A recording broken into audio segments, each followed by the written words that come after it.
بسم اللہ الرحمن الرحیم۔ پرویز اکبر خان ایڈوکیٹ تمام دوستوں، بہنوں، بیٹیوں کو السلام علیکم۔ میرا پروگرام تاریخی حقائق پیش خدمت ہے، تو اگر پسند آئے یا ناپسند آئے اسے ضرور جو ہے وہ آگے وائرل کریں، واٹس ایپ کریں، دوستوں کو بھجوائیں۔ حسب روایت میں اپنے پروگرام کا آغاز سریکی چند اشعار سے کر رہا ہوں۔ لوٹے سودی جھلار چھٹے، کھیس گم میں لکار چٹے، لوٹے سودی جھلار چٹے، وپاری گھڑن وپار چٹے، لوٹے سودی جھلار چٹے۔ مختصر اس کا ترجمہ ہے کہ آوے کا آوی خراب بگڑا ہوا ہے۔ دوستو، سب سے پہلے میں کچھ چیزیں آپ کے سامنے پیش کرنا چاہتا ہوں۔ جب ہمارے نبی آخر الزماں صلی اللہ علیہ وسلم نے اپنی نبوت کا اعلان کیا تو وہ کوہ صفا پر تشریف لے گئے۔ وہاں انہوں نے اہل مکہ کو اکٹھا کیا اور ان سے یہ پوچھا کہ مجھے یہ بتاؤ کہ میں نے آج تک جھوٹ بولا ہے یا میں نے آج تک امانت میں خیانت کی ہے؟ تو تمام لوگوں نے حب زبان ہو کر کے کہا، بے شک آپ صادق اور امین ہیں۔ تو اس سے ثابت یہ ہوتا ہے کہ اس وقت ہمارے نبی پاک صلی اللہ علیہ وسلم نے اپنے کریکٹر کو معیار پیش کیا تھا۔ انہوں نے اپنی نبوت جو تھی انہیں کسی معجزے کی وجہ سے نہیں ملی تھی، جیسے اکثر انبیاء کرام ایسے ہیں کہ انہوں نے معجزے دکھائے تھے تو لوگ ان پہ ایمان لائے تھے، لیکن ہمارے نبی صلی اللہ علیہ وسلم نے اپنا کردار پیش کیا تھا۔ اس کے بعد میں آگے چلتا ہوں۔ قرآن مجید کی ایک چھوٹی سی سورہ ہے والعصر، اس میں اللہ تعالی واضح طور پہ یہ کہتا ہے کہ قسم ہے زمانے کی کہ انسان خسارے میں ہے۔ یعنی اس جگہ اللہ تعالیٰ زور دے کے کہہ رہا ہے، قسم اٹھا، حالانکہ اسے قسم اٹھانے کی ضرورت نہیں ہے۔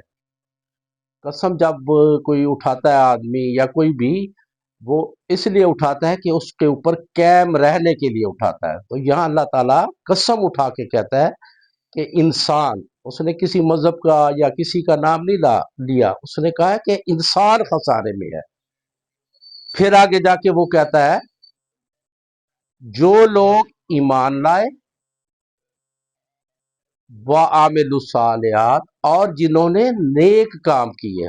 یعنی یہاں بھی قرآن نے معیار جو پیش کیا ہے عامل الصالحات، مطلب ہے کہ کریکٹر، یعنی ہمارا جو کریکٹر ہے اس پہ زور دیا گیا ہے۔ نبی پاک صلی اللہ علیہ وسلم نے بھی جب نبوت کا اعلان کیا، کردار کا پیش کیا، اور قرآن مجید میں بھی اللہ تعالیٰ عامل الصالحات معیار وہ اس نے رکھا ہے۔ اس کے بعد اللہ تعالیٰ نے قرآن مجید میں سینکڑوں بار یہ فرمایا ہے کہ عدل کرو، عدل اور بالقسط، دونوں کا مطلب ایک ہی ہے، عدل۔ اب ہم نے یہ دیکھنا ہے کہ جو ہماری سوسائٹی ہے کیا اس میں یہ تینوں چیزیں موجود ہیں؟ اب اس پہ ہم نے یا کیا ہم اس معیار پہ پورے اترتے ہیں کہ جو کہ اللہ تعالیٰ نے اور ہمارے نبی حضرت محمد مصطفیٰ صلی اللہ علیہ وسلم نے جس معیار کی کا کہا ہے، یعنی کردار، کریکٹر، عدل، انصاف؟ تو اس کے لیے میں کچھ جو ہے آپ کے سامنے مثالیں پیش کر دیتا ہوں جو ہماری سوسائٹی میں ہیں، آپ خود ہی انصاف کر لیں گے کہ ہم اس معیار پہ پورے اترتے ہیں یا نہیں۔ میں نے 42 سال اپنی وکالت کے دوران یہ چیز دیکھی ہے کہ جو ہمارے اعلی عدالتوں کے جج مقرر کیے جاتے ہیں وہ میرٹ پہ ہوتے ہی نہیں ہیں، ٹھیک ہے، قابل ہوں گے، لیکن ان کی تقرری میں نے آج تک نہیں دیکھی کہ وہ میرٹ پہ ہے۔ یا وہ کسی کا بیٹا ہوگا، یا کسی کا بھائی ہوگا، یا وہ کسی بار کا صدر بن کے جج بنا ہوگا، یا جو حکمران جماعت اس وقت برسر اقتدار ہوگی ان کا وہ ہوگا اپنا، ان کا ممبر ہوگا۔ اسی طرح جتنے بھی آج تک عدلیہ میں تقرری ہیں اس کا میرٹ صرف یہ رکھا گیا ہے، اور اس کے بعد جب بھی وہ جج مقرر ہوتے ہیں تو اس سے پہلے وہ کمپرومائز کرتے ہیں کہ حکومت وقت یا جو بھی ہے ان کے خلاف فیصلے نہیں دیں گے، اس میں جو ہے وہ مطلب ہے کہ کمپرومائز ہوتے ہیں۔ یہی وجہ ہے کہ کئی بے گناہ جو ہے وہ سولی پہ چڑھ جاتے ہیں، کیونکہ وہ کمپرومائز ہوتے ہیں، بظاہر وہ لگیں گے آپ۔ تو میری نظر میں ایک نکمے سے نکمے وکیل کو بھی اگر جج بنا دیا جائے، اگر وہ باکردار ہے،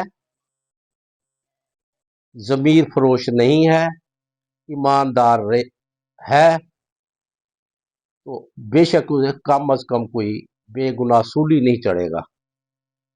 یہ تو میں نے بتایا ہے کہ جو بھی ہمارا یہ طریقہ کار ہے اس کے طریقے یہ جو ہے وہ جتنے بھی جج ہیں، اور اس کے بعد میں نے یہ بھی اپنی پریکٹس کے دوران دیکھا ہے کہ جو بھی اچھا وکیل ہوگا، اچھا، وہ کبھی جج بننا پسند نہیں کرے گا۔ آپ اعتزاز احسن کو دیکھ لیں، وہ جج نہیں بنا۔ آپ نے